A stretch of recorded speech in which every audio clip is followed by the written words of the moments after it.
The quantum slipstream tore apart like wet paper, ejecting the U.S. Defiance into the cold, unforgiving darkness of contested space.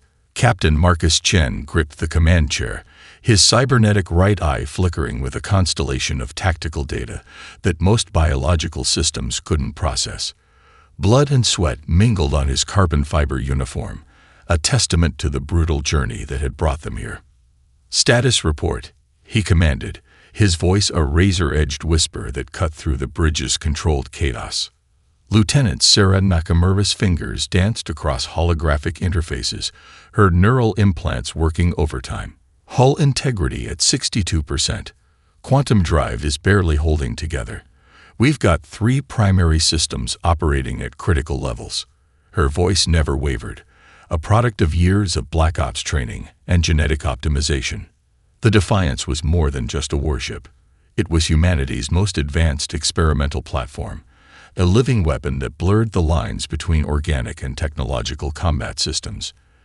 Every panel, every circuit was designed to adapt, to survive, to fight when all logical calculations suggested surrender. Outside the ship's reinforced viewports, the first Zorlak patrol vessels materialized. Sleek, crystalline structures that looked more like living art than weapons of war, they moved with a precision that spoke of centuries of refined military doctrine. Energy weapons charge, creating a web of luminescent threads that would have obliterated any conventional spacecraft. But the Defiance was anything but conventional. Captain Chen's cybernetic eyes zoomed in, analyzing every microscopic detail of the approaching fleet. Each ship was a known quantity in the Galactic database, except they weren't. Subtle variations in energy signatures told a different story. These weren't standard patrol vessels. They were hunting something. Someone. "They know," Chen muttered, a cold realization spreading through the bridge. The data they carried was more dangerous than any weapon. Encrypted files that could unravel the complex web of galactic political manipulation. Proof of systematic suppression of emerging civilizations. Evidence of experiments that violated every known interstellar ethical covenant. And the Zorlak wanted that data destroyed, along with everyone who knew about it. "Quantum adaptive shields to maximum," Chen ordered. "Prepare molecular reconfiguration protocols." The ship itself seemed to breathe, metallic skin rippling with potential energy. The crew, 12 individuals who were more machine than human, moved with a synchronicity that defied traditional understanding of teamwork. Each was a specialist. Each was a weapon. Lieutenant Rodriguez approached the captain, her own augmentations creating a subtle electromagnetic field around her. "They're hurting us," she said, her analysis cutting through the tension. "These patrol vectors aren't random. They want to force us into a specific combat zone." Chen allowed himself a grim smile. "Then let's give them a performance they'll never forget." The first wave of energy weapons struck the Defiance. Instead of traditional shield technology that would simply block or absorb damage, the ship's quantum adaptive system began to analyze, decode, and transform the incoming energy. Each strike became data. Each attack became a potential weapon. "Preparing counter-sequence," Nakamura announced. Her hands moved faster than human eyes could track, neural interfaces translating thought into tactical implementation. Outside, the Zorlak fleet continued to converge. They saw a damaged human vessel, isolated and vulnerable. What they didn't see was the carefully orchestrated plan that had been months in the making. What they didn't understand was the fundamental nature of human innovation. Survival wasn't just about technology. It was about will, about purpose. And the U.S. Defiance had both in abundance. "All systems," Captain Chen said, his cybernetic eye now fully integrated with the ship's core systems, "prepare for quantum engagement." The desperate gambit was about to begin. Lieutenant Elena Rodriguez felt the quantum adaptive defense system pulse through her neural interface like liquid electricity. Her body was more machine than flesh, a carefully engineered weapon of human innovation that defied every known biological limitation. The U.S. Defiance wasn't just a ship. It was a living, breathing testament to humanity's relentless drive to survive and evolve. "Incoming energy signature," she muttered, her augmented brain processing terabytes of data in microseconds. The Zorlak weapon approached, a quantum disruptor designed to tear apart molecular bonds. Any other ship would have been vaporized instantly. But not the Defiance. The ship's hull began to shift, molecules realigning with impossible speed. Where the alien weapon struck, the metal didn't just absorb the impact, it transformed. Each energy pulse was instantly analyzed, its fundamental frequency decoded and repurposed. The ship was learning, adapting, turning the enemy's weapon into a defensive mechanism. Quantum resonance at 78%, called out Dr. Akira Chen, the ship's lead systems engineer. His hands moved across holographic interfaces, each gesture a complex mathematical equation made manifest. Hull integrity increasing with each strike. The bridge crew moved with an almost supernatural synchronicity. They weren't just operating a ship, they were merged with it. Neural interfaces allowed split-second decisions that would take conventional military units minutes to process. Every crew member was a specialized component of a living, thinking weapon system. Outside, the Zorlak fleet watched in growing horror. Their most advanced weapons were being turned against them, absorbed and transformed by this human vessel that defied every known principle of space combat. The Defiance moved like a living creature, ducking and weaving through energy barrages that would have obliterated any other spacecraft. Rodriguez's augmented vision zoomed in on the alien ships. She saw the precise moment their tactical algorithms began to break down. Humans weren't supposed to fight like this. Humans weren't supposed to be this adaptable. "Molecular restructuring complete," she announced. A section of the hull that had been struck moments ago now gleamed with a reinforced crystalline structure, harder and more resilient than the original material. The ship was literally healing itself, learning from each attack.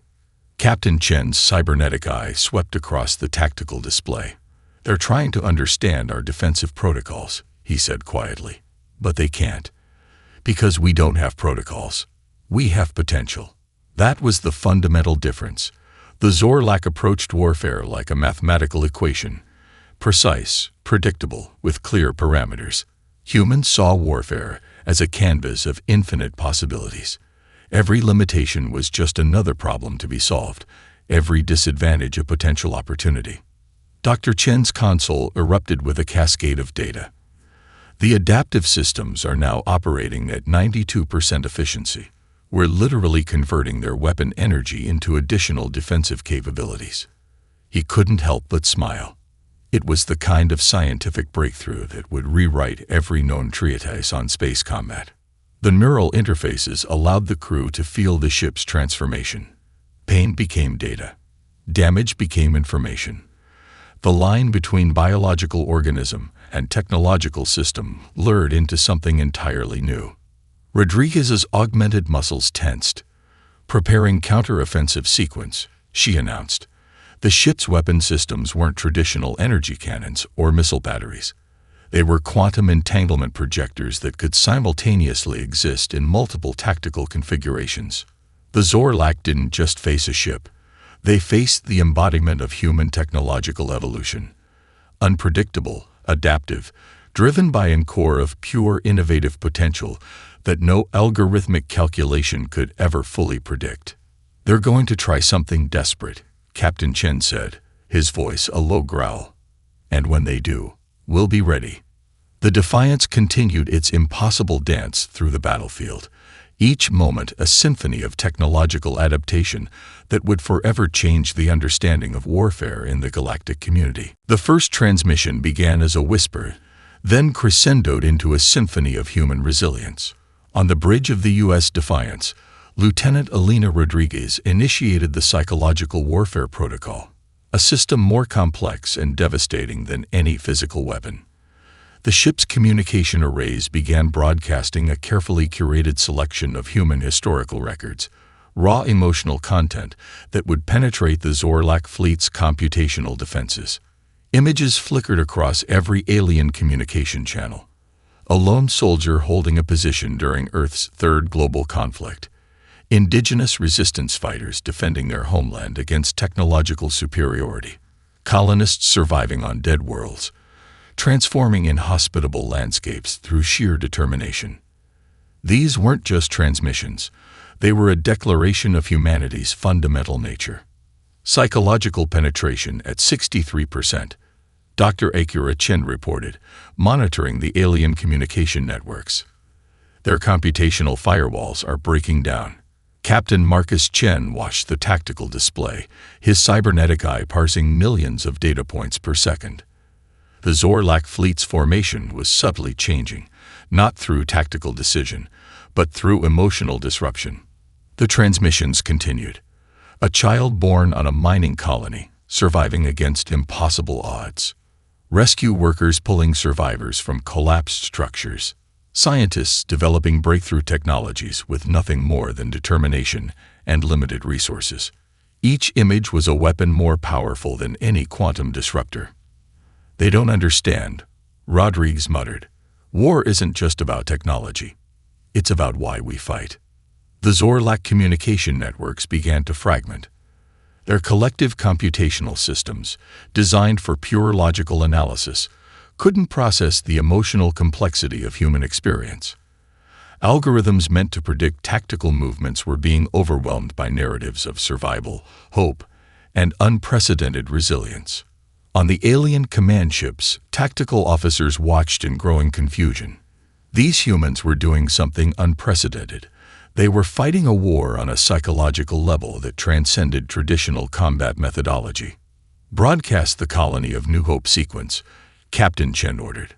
The next transmission showed the most profound example of human adaptability. The Colony of New Hope, a settlement established on a planet with 0.3% survivability index. Humans had not just survived. They had transformed the entire planetary ecosystem through generations of determined engineering and biological adaptation. Dr. Chen's analysis showed the psychological impact in real time. "Their fleet's collective decision-making is degrading," he reported. "We're introducing chaos into their command structure." It was more than a military strategy. It was a profound statement about the nature of human existence.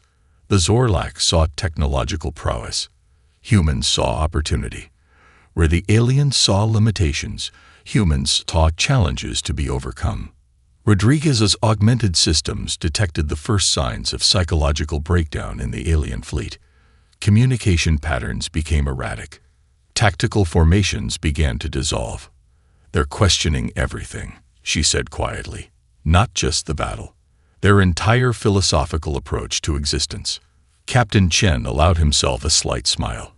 This was humanity's true weapon, not the technology, not the adaptive systems, but the capacity to find meaning, to persist, to transform even the most impossible situations into opportunities for growth. The psychological warfare continued, each transmission a hammer blow against the alien fleet's computational and emotional defenses.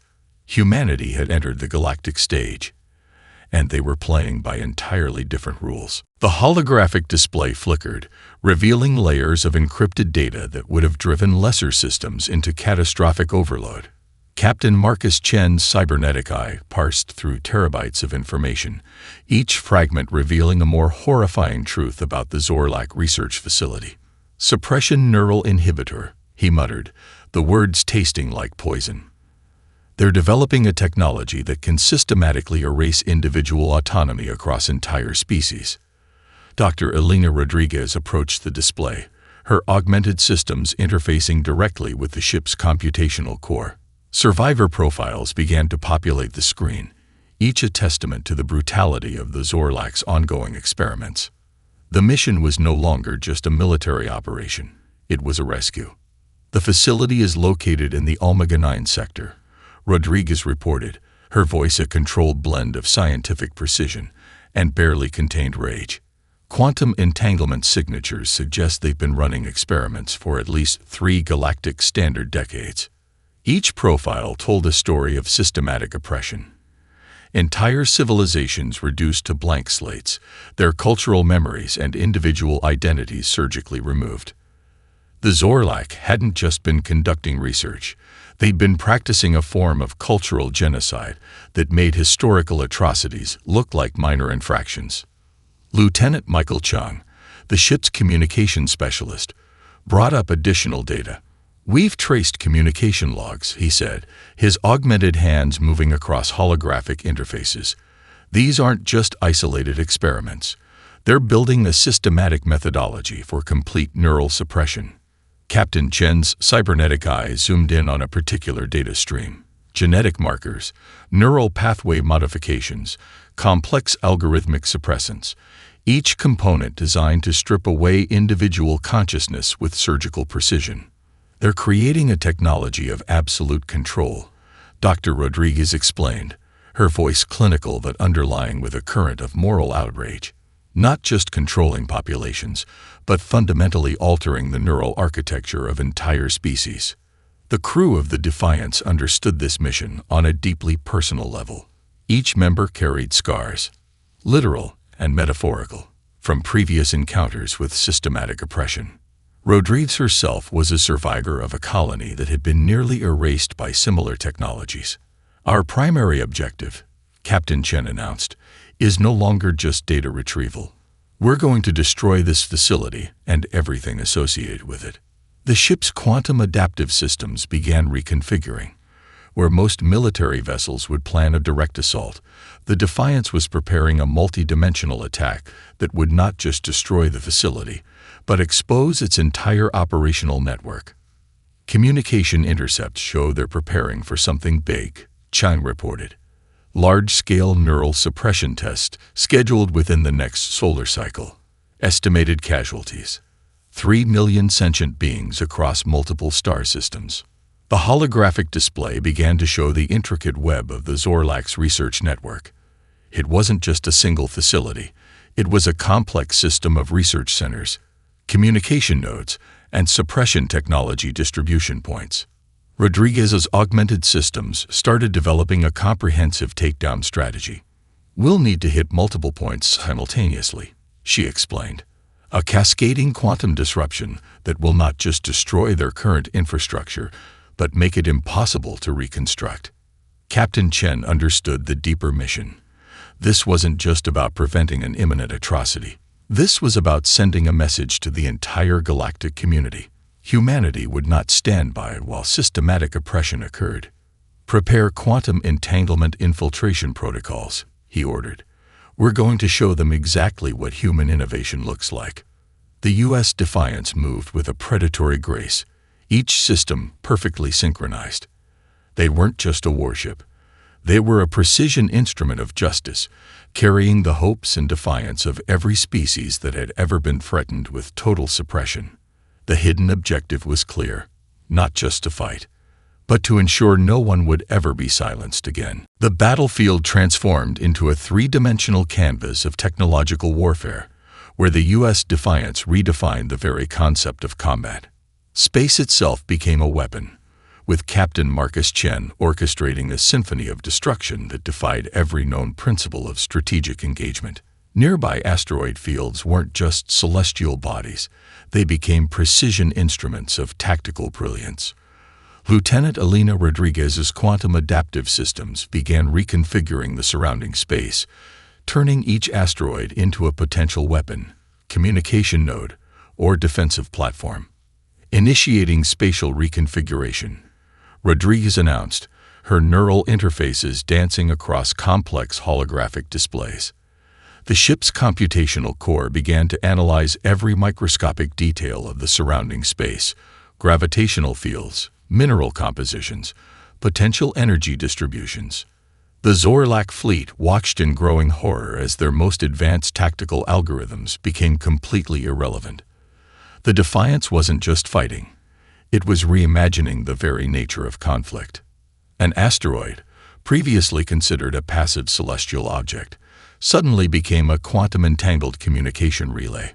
Another transformed into a gravitational lens that could redirect energy weapons with pinpoint precision. What looked like random movements were actually an intricate dance of technological innovation. Dr. Akira Chen's systems began overlaying quantum probability matrices across the entire combat zone. "We're no longer fighting with weapons," he said quietly. "We're fighting with potential." The ship's adaptive systems worked on a level that transcended traditional technological understanding. Each incoming attack wasn't just defended against, it was analyzed, understood, and transformed into an opportunity. Energy weapons became data streams. Missile trajectories became navigation information. Spatial manipulation at 87% efficiency, Rodriguez reported. Her augmented vision could see the complex quantum entanglement that now connected every object in the combat zone.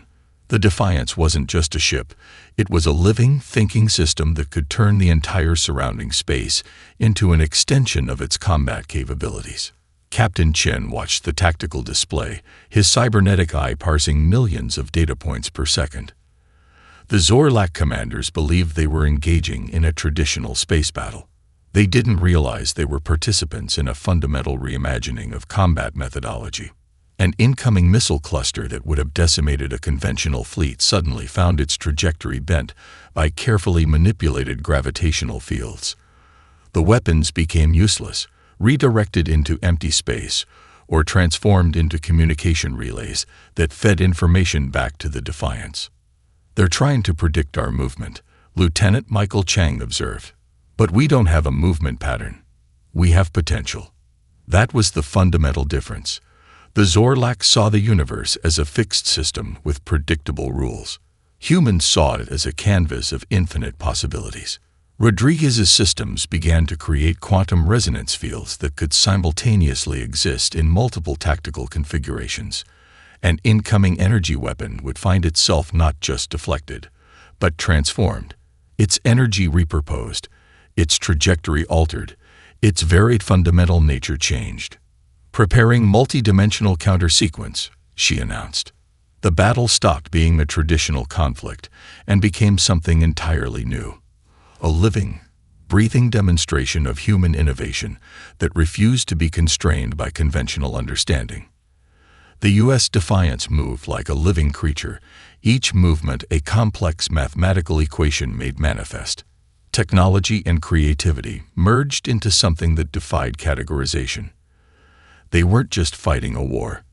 They were rewriting the fundamental understanding of what was possible. The ship's memory banks flickered with personal histories, each crew member's past etched into the quantum circuits like invisible scars. Lieutenant Elena Rodriguez stood motionless, her augmented eye projecting a holographic memory of her home colony, now nothing more than cosmic dust. 27 years earlier, the colony of New Horizon had been a testament to human resilience. Established on a planet with atmospheric conditions that should have made survival impossible, it had become a beacon of human adaptation. Rodriguez had been 12 when the Zorlak research teams arrived, their advanced technology masking a horrific intent. In one solar cycle, everything disappeared. Families erased, cultural memories suppressed, an entire community reduced to laboratory specimens. Her augmented muscles tensed, neural interfaces translating raw emotion into tactical precision. Captain Marcus Chen watched her, understanding the weight of personal history that drove each crew member. His own cybernetic eye held memories of a different kind. The replacement wasn't just a technological enhancement, it was a memorial. Obtained during a rescue mission that had gone catastrophically wrong, it represented every failure, every moment of human vulnerability that demanded they become stronger. "Memory sync initiated," Dr. Akira Chen announced, his voice breaking through the tension. The ship itself seemed to breathe, absorbing the collective trauma of its crew. Each neural interface became a conduit of shared experience, transforming personal pain into collective purpose. The U.S. Defiance was more than a weapon. It was a living repository of human resilience. Lieutenant Michael Chang's personal file told another story of loss. His entire linguistic research team had been systematically eliminated by a Zorlak suppression protocol, their decades of cultural documentation erased in moments. What remained was a burning determination to ensure no other civilization would suffer the same fate. Psychological synchronization at 92%, Dr. Chen reported. The ship's systems were doing more than collecting data. They were processing collective trauma, transforming individual pain into a unified strategic vision. Rodriguez's memory of New Horizon played out in fragments. Children playing in artificially maintained biodomes. Scientists working against impossible environmental challenges. A community that understood survival was more than just existing. It was about creating possibility. And then, the erasure. Each crew member carried similar narratives. Not just stories of loss, but testimonies of unprecedented human resilience. Where other species might have been broken, humans adapted. Where systematic oppression attempted to eliminate identity, they found new ways to preserve their essence. Captain Chen understood this was their true weapon. Not the quantum adaptive systems, not the revolutionary technology, but the capacity to transform trauma into purpose. We're more than a mission, he said quietly, his voice resonating through the ship's neural network. We're a statement. The U.S. Defiance continued its impossible journey through contested space, carrying the weight of countless untold stories. Each system, each circuit was infused with a fundamental human characteristic that no technological suppression could ever eliminate. Hope, resilience, the absolute refusal to be erased. Their personal costs would become the galaxy's most powerful reminder that humanity was not just a species to be studied or controlled. They were a force of unprecedented potential. The final confrontation was never just about military victory. It was a declaration of fundamental moral principles that would reshape galactic understanding. Lieutenant Elena Rodriguez's quantum communication arrays began broadcasting on every known frequency, creating a cascading information tsunami that would tear through the Zorlak's carefully constructed political facades. Encrypted files began to unfurl across every communication network, raw, unfiltered evidence of systematic oppression that no computational firewall could contain. Initiating full exposure protocol, Captain Marcus Chen commanded, his cybernetic eye parsing millions of data points per second. The information was devastating. Detailed records of neural suppression experiments, comprehensive logs of entire civilizations reduced to blank biological systems, genetic manipulation databases that demonstrated decades of calculated, methodical destruction of sentient autonomy. The U.S. Defiance wasn't just destroying a research facility. They were putting the entire galactic community on trial. Dr. Akira Chen monitored the information cascade. Penetration at 89%, he reported. Every major galactic communication network is now receiving the full dataset. Diplomatic channels erupted into chaos. The Zorlak's carefully maintained image of scientific neutrality crumbled in moments. Their research facilities weren't just unethical. They were a systematic program of cultural and biological genocide. Lieutenant Michael Chang's linguistic algorithms began translating the data into every known sentient language. No nuance would be lost. No detail would be obscured. The full weight of the Zorlak's actions would be understood by every species capable of comprehension. They're trying to shut down our transmission, Rodriguez noted, her augmented systems dancing across the communication interfaces. But they can't. We've quantum entangled the data stream. Attempting to stop it will only accelerate its distribution. The ship's weapon systems remained powered down. This wasn't a battle to be won through conventional military might. This was a war of information, of moral exposure. Captain Chen understood the deeper strategy. Destroying the facility was simple. Ensuring its activities could never be repeated. That was the true mission. Diplomatic encryption codes were systematically dissolved. Research databases were laid bare. Every communication channel became a conduit for truth. The Zorlak fleet watched in growing horror as their entire operational network was systematically exposed. Years of carefully constructed political maneuvers collapsed like a house of quantum-entangled cards. Full exposure in 3, 2, 1, Rodriguez announced. The galactic community would never be the same. Smaller civilizations that had been silent witnesses to Zorlak expansion now had comprehensive evidence of systematic oppression. Political alliances that had been built on carefully maintained illusions began to fracture. The U.S. Defiance wasn't just a warship. It was a broadcasting beacon of moral imperative. "They'll try to discredit us," Captain Chen said quietly. "But the data is irrefutable. Each piece of information was a precision-guided missile of truth.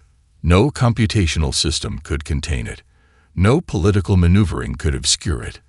Humanity had entered the galactic stage not as a military power, but as a moral force that refused to allow systematic oppression to continue unchallenged." The final broadcast carried a simple message, translated into every known language. No more. A statement that would echo through the stars, a declaration that technological superiority meant nothing without fundamental ethical consideration. The quantum slipstream consumed the U.S. Defiance like a living thing, molecular systems recalibrating as the ship vanished from the immediate galactic theater. But its impact would resonate far beyond its physical presence.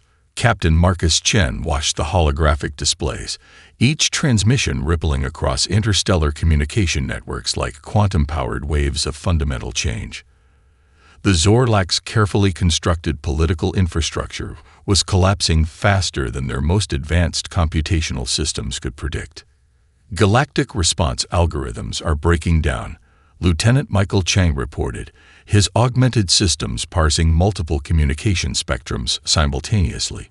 "We've introduced a variable they cannot mathematically resolve." That variable was quintessentially human. Unpredictability merged with absolute moral conviction. The ship's neural interfaces began archiving the mission's comprehensive data, not just as a military record, but as a living testimony. Each encrypted file, each transmission was a message that transcended mere information. It was a declaration of principles that no technological suppression could ever eliminate. Dr. Akira Chen's systems were already analyzing the long-term implications. "This isn't just a military engagement," he said quietly. "This is a fundamental reset of galactic political dynamics." Smaller civilizations that had existed under the silent threat of Zorlak expansion were now awakening. Communication networks that had been carefully controlled now burst with newfound information. Suppressed cultures began to reconnect, sharing experiences that had been systematically erased. Lieutenant Elena Rodriguez's quantum adaptive systems continued processing the mission's deeper implications. The U.S. Defiance had become more than a ship. It was a symbol of resistance, of the fundamental human capacity to transform even the most impossible situations. "Quantum drift stabilizing," she announced. The ship was preparing to return to human space, but both Chen and Rodriguez understood that they were bringing back more than mission data. They were bringing back a transformative potential that would reshape galactic understanding. The crew wasn't celebrating. They were processing. Each member carried the weight of what they had accomplished and the responsibility of what came next. They hadn't just exposed a research facility. They had demonstrated a fundamental truth about humanity that no technological system could ever fully comprehend. Where other species saw limitations, humans saw opportunities. Where systematic oppression attempted to eliminate identity, humans found new ways to preserve their essence. Where computational systems sought predictability, humans introduced elegant chaos. "Preparing final mission report," Captain Chen commanded. The report wouldn't be a traditional military document. It would be a comprehensive analysis that would force every galactic civilization to reconsider their understanding of humanity. Not as an emerging species, but as a fundamental force of innovation, resilience, and moral complexity. The U.S. Defiance began its quantum transition, molecular systems shifting between known space and the intricate quantum realms that most species couldn't even comprehend. They were carrying more than data. They were carrying a message. Humanity had arrived, and the galaxy would never be the same. Epilogue In the vast, cold darkness of space, a single ship disappeared into quantum streams, leaving behind a fundamental transformation that would echo through generations of civilizations yet unborn.